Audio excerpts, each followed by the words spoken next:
અને આગળ વાત પશ્ચિમ બંગાળની જ્યાં વિધાનસભા ચૂંટણી છે, આજે પ્રથમ તબક્કાનું મતદાન થવાનું છે।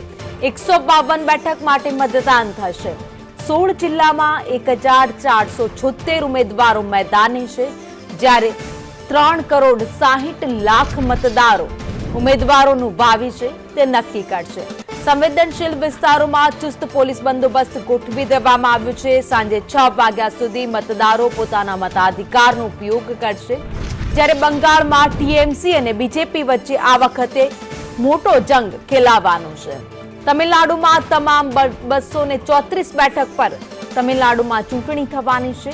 ડીએમકે કોંગ્રેસ અને એઆઈએડીએમકે બીજેપી વચ્ચે મુકાબલો થવાનો છે, જ્યારે તમિલ એક્ટર થલાપતિ વિજયની પાર્ટી પણ ચૂંટણી મેદાનમાં આ વખતે ઉતરી છે। તો મહારાષ્ટ્રની બારામતી બેઠક પર પેટા ચૂંટણી થવાની છે। નાયબ મુખ્યમંત્રી અજીત પવારના નિધનથી આ બેઠક ખાલી પડી હતી, જેના ઉપર ચૂંટણી યોજાઈ રહી છે। અજીત પવારના પત્ની સુનેત્રા પવાર ચૂંટણી મેદાનમાં ઉતર્યા છે। તો બીજી બાજુ પશ્ચિમ બંગાળમાં કુચ બિહાર અને કોલિમ્પોંગ, દાર્જિલિંગમાં આજે મતદાન થવાનું છે।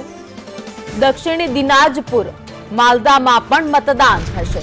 આ સાથે જ પશ્ચિમ બંગાળની જ્યારે વાત કરી રહ્યા છે, ત્યારે વીરભૂમ, પશ્ચિમ બર્ધમાન, પુરુલિયામાં મતદાન યોજાશે। તો સાથે જ મેદનીપુર, ઝારગ્રામ, મુર્શિદાબાદમાં મતદાન થવાનું છે। આ તમામ જગ્યાઓ પર શાંતિપૂર્ણ મતદાન યોજાય તે માટે ચુસ્ત બંદોબસ્ત ગોઠવી દેવામાં આવ્યો છે, કારણ કે પશ્ચિમ બંગાળમાં જ્યાં મતદાન થઈ રહ્યું છે ત્યાં આ વખતે સીધી ટક્કર છે ભાજપ અને ટીએમસી વચ્ચે થવાની છે, કારણ કે ભાજપનો ગઢ જે રહ્યું છે પશ્ચિમ બંગાળ, ત્યાં બીજેપી પોતાનો હાથ અજમાવવા જઈ રહી છે। આ વખતે દાવો મોટા નેતાઓ તરફથી કરવામાં આવ્યો હતો કે હવે આ વખતે ટીએમસી નહીં પરંતુ ભાજપ આ ચૂંટણી જીતવાનું છે। જો કે હવે પરિણામો પર જ ખબર પડશે કે શું થાય છે।